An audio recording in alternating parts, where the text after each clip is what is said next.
It's the cry of generation. It's a stirring in our soul. It's dreams still in focus. It's hope still whole. For children that are and those who will be, our destiny is justice for once, for all, forever, let it be. No more delays, denials can ignore our voices, nor suppress our choices. We come for all that God has gave, unashamed descendants of the indigenous immigrants and the once enslaved. For children that are and all those who will be, our destiny is justice for once, for all, forever, let it be. Liberation when we read, love when we lead, moving at the speed of student needs, pushing against the abundance of oppressive greed. For children that are and all those who will be, our destiny is justice for once, for all, forever, let it be. Thanks for coming in, Pat. You are, in my book, justice champion.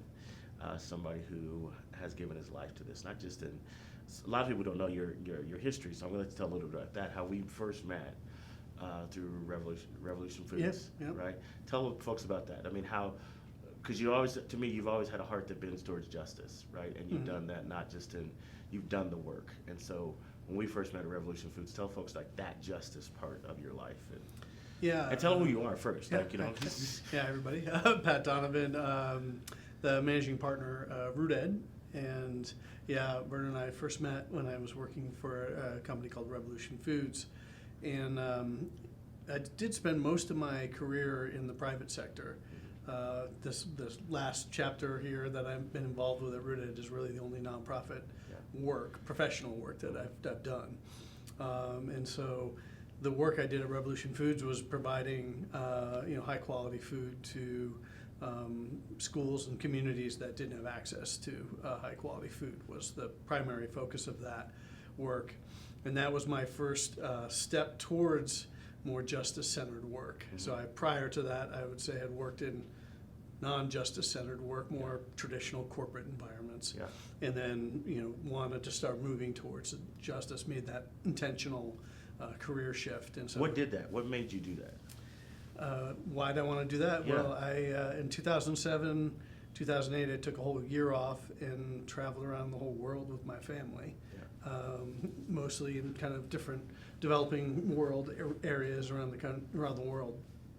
And through that experience, just realized like the tremendous like gifts that we have here in the United States, and that we as a family, and the need to give back more. I was already doing a lot prior to that, but like realized I could do more, and like what was important in life, and so that was like an important inflection moment. I will me. say this, Pat, was like going back to your time at Revolution Foods. My son Caleb, because of you, was introduced to tofu and black beans when he was at Sword Charter School. I love that. So the vegan menu. The vegan menu, right? And so I appreciate that you've been committed. I think it's always been who you are. Probably that's why you were the tugs and pulls you felt when you were in the, like you said, some of the non-justice work. But you're also a former school board member. Yes. Now, what was that experience like, and where was that at?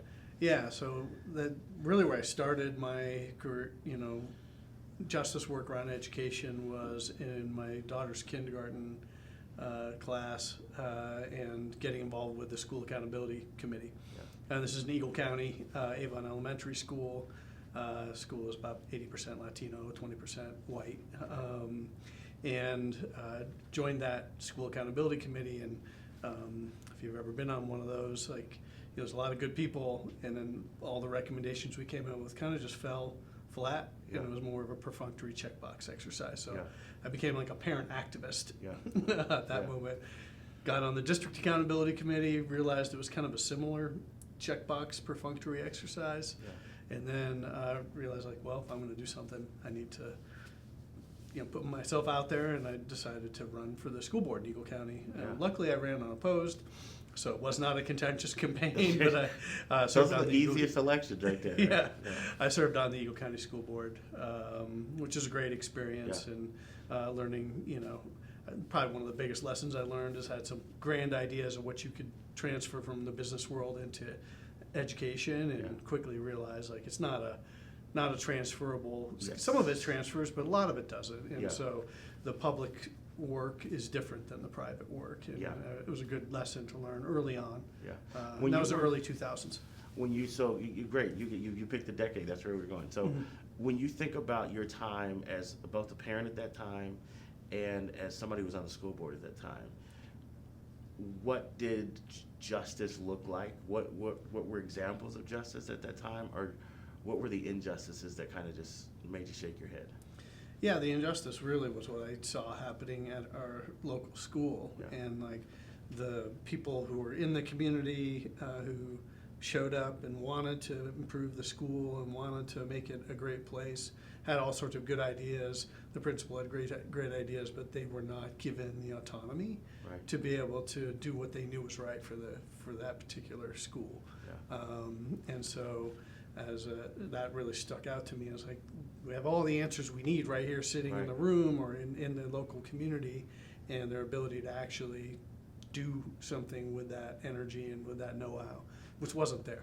What was in the way? What was the injustice or the bureaucracy? We had dinner with some veteran teachers last night, and they said pretty much exactly what you're saying around, we knew what to do, but our hands were tied. We knew what our students needed, but we couldn't do it because of whatever. What was that external thing that was keeping justice? Say, it was the sort of status quo, like, bureaucracy in the system of like, this is how education is done, and if you bring new ideas or different ideas on how we can do this or use the resources differently, like that just was really hard to get people to say, yes, that's okay. Even when you have a principal who's like interested in doing it, they don't have the autonomy to be able to make those decisions and do those things. So I just say like the inherent sort of systemic things. And then the other element of it was, this was a school that was predominantly lower income families, and the ability to raise money was more limited. And so while some other schools in the community could raise $1 million at a fundraiser, the school couldn't do that. So there's funding inequities, funding injustices, right? And you saw that firsthand.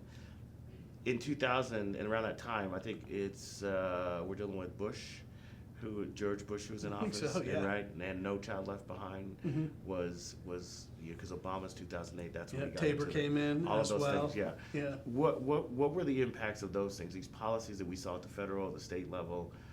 Did they help, in your opinion, to advance justice, or did they become obstructions to justice? Yeah, I think that was a time when there was a lot of bipartisan work happening both here in Colorado as well as at the federal level, and I thought that was constructive.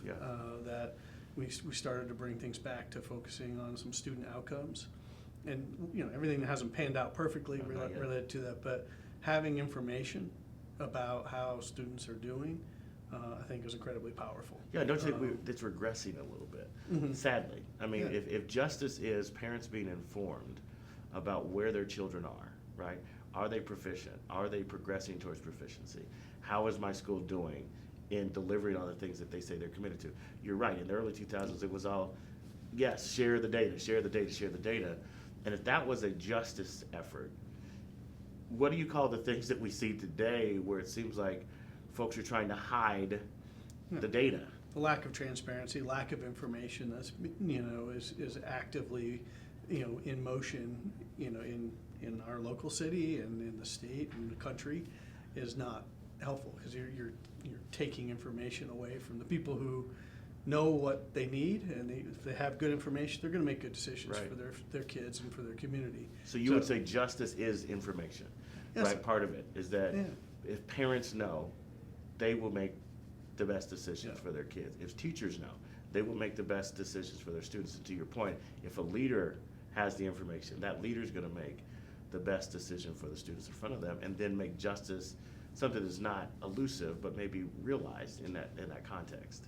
Yeah, and I can still visualize in my head the chart that the CFO showed related to Tabor.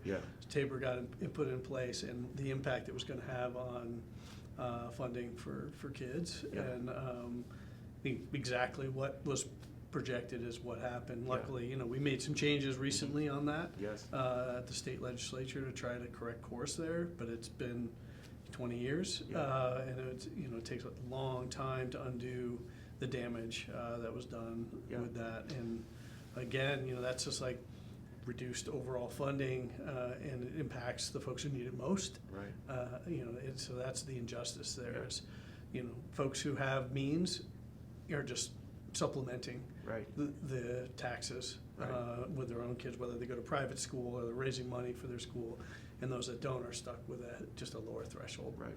You're a dad, right? You've raised kids. Yes, I did. As well, so it's not just you the superhuman, you know, guy on the school board. You're also dad, so you've lived this with your own kids. Yep. What has it been like as a parent pursuing? Because I know it hasn't just for you been about your own kids. That's one thing I will applaud about you too, is that you have been concerned about all kids, right?